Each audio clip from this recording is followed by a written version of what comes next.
quantum experiments are computing things that a classical computer can't compute. So they're somehow able to compute very quickly things that are very difficult to do classically.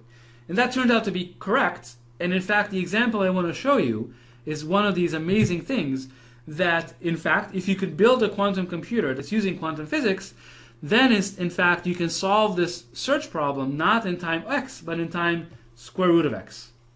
So somehow, even though the computer doesn't know anything about the function f, it's treating it as a black box, nevertheless, it's able to find a point when the function is 1 in times square root of x. I'm not going to explain this here, but at the end of the class, we're going to have an advanced topics lecture. And if you'd like me to explain how this algorithm works, I can explain it in that advanced topics lecture. It's actually quite interesting, and in fact, quantum computers have quite an impact on crypto. And again, as I said, I can explain this in the very last lecture. All right. So what does this have to do with breaking block ciphers? So far, it's just a generic search problem. Well, actually, I guess I should say before I show you the application, I should mention that, well, you might be wondering, well, can someone build a quantum computer? And this is still completely unknown. But at this point, nobody really knows if we can build large enough quantum computers to actually take advantage of this beautiful algorithm due to Grover. All right, so what does this have to do with block ciphers? Well, so suppose I give you a message and a ciphertext pair. Just one or just a few. We can define a function as follows. It's a function on k. It's a function on the key space. And the function will basically output 1 if it so happens that the encryption of m with k maps to c, and it will output 0 otherwise. Now we argue that basically this is exactly the type of function that's 1 at one point in the key space, and that's it. So by Grover's algorithm, we can actually find the secret key in times square root of k. So what does that mean? For DES, this would totally destroy DES. This would say that in time 2 to the 28, you can find a key. 2 to the 28 is about 200 million, so 200 million steps, which is, this takes a millisecond on a modern computer. This would totally destroy DES. But even AES with 128-bit keys, you would be able to find the secret key in time roughly 2 to the 64. And 2 to the 64 is these days considered insecure. That's within the realm of exhaustive search. And so basically, if somebody was able to build a quantum computer, we would then say that AES 128 is no longer secure.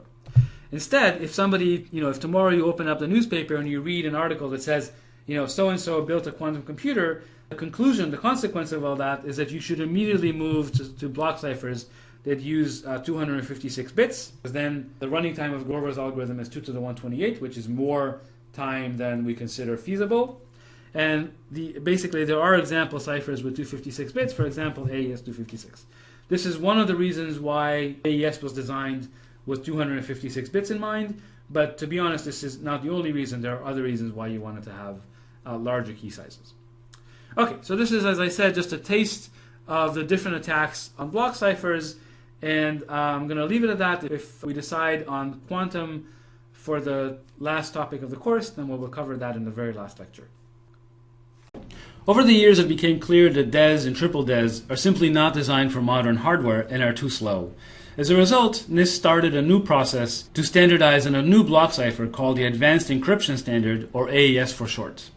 NIST started this effort in 1997 when it requested proposals for a new block cipher. It received 15 submissions a year later, and finally in the year 2000 it adopted the cipher called Rindel as the Advanced Encryption Standard. This was a cipher designed in Belgium, and we already said that its block size is 128 bits, and it's got three possible key sizes, 128 bits, 192, and 256.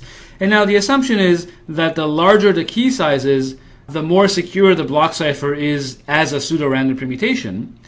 But because it also has more rounds involved in its operation, the slower the cipher becomes.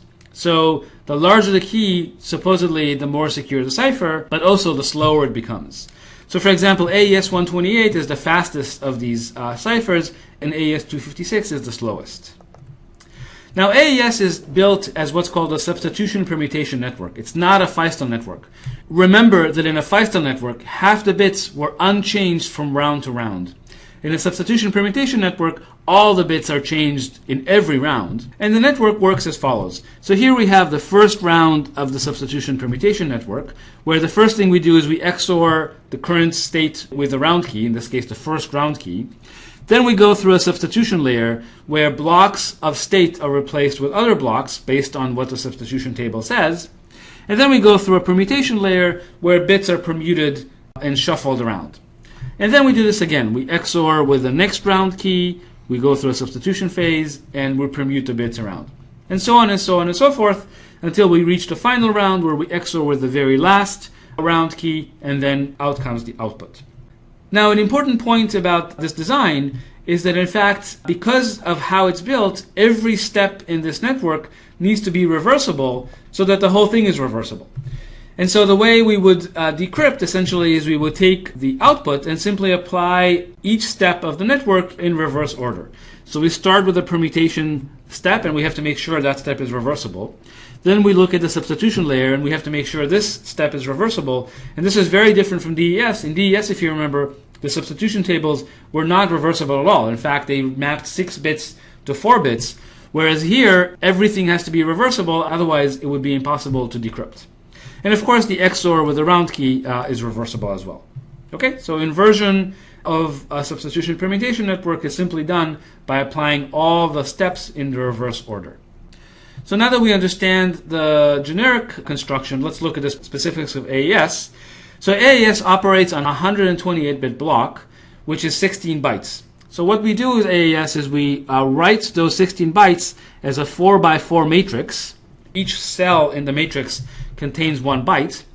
And then we start with the first round. So we XOR with the first round key. And then we apply a certain function that includes substitutions and permutations and other operations on the state. And again, these 3 functions that are applied here have to be invertible so that, in fact, the cipher can be decrypted. And then we XOR with the next round key, and we do that again. Again, we apply the round function and XOR with the round key, and we do that again and again and again. We do it 10 times, although interestingly, in the last round, the mixed column step is actually missing. And then finally, we XOR with the last round key, and out comes the output. Again, at every phase here, we always keep this 4x4 array, and so the output is also 4x4, which is 16 bytes, which is 128 bits. Now, the round keys themselves, of course, come from a 16-byte AES key using key expansion. So the key expansion maps us from a 16 bytes AES key into 11 keys, each one being 16 bytes. So these keys themselves are also a 4x4 array that's XORed into the current state. Okay, so that's the schematic of how AES works, and the only thing that's left to do is specify these 3 functions, byte sub, shift row, and mixed column. And those are fairly easy to explain. So I'm just going to give you the high-level description of what they are, and those interested in the details can look it up online. So the way byte substitution works is literally it's one S box containing 256 bytes, and essentially what it does is it applies the S box to every byte in the current state. So let me explain what I mean by that. So the current state is going to be this 4x4 table. So here we have the 4x4 table, and to each element in this table we apply the S box. So let's call it the A table, and then what we do is essentially for all 4x4 entries, essentially the next step, Aij, becomes the current step evaluated at the lookup table. So we use the current cell as an entry, as an index into the lookup table, and then the value of the lookup table is what's output. Okay, so that's the first step. The next step that happens is a shift row step, which is basically just a permutation. So essentially, we kind of do a cyclic shift on each one of the rows. So you can see the second row is cyclically shifted by 1 position, the third row is cyclically shifted by 2 positions, and the third row is cyclically shifted by 3 positions. And the last thing we do is mixed columns, where literally we apply a linear transformation to each one of these columns. So there's a certain matrix that multiplies each one of these columns, and it becomes the next column. So this linear transformation is applied independently to each one of the columns. Now, I should point out that so far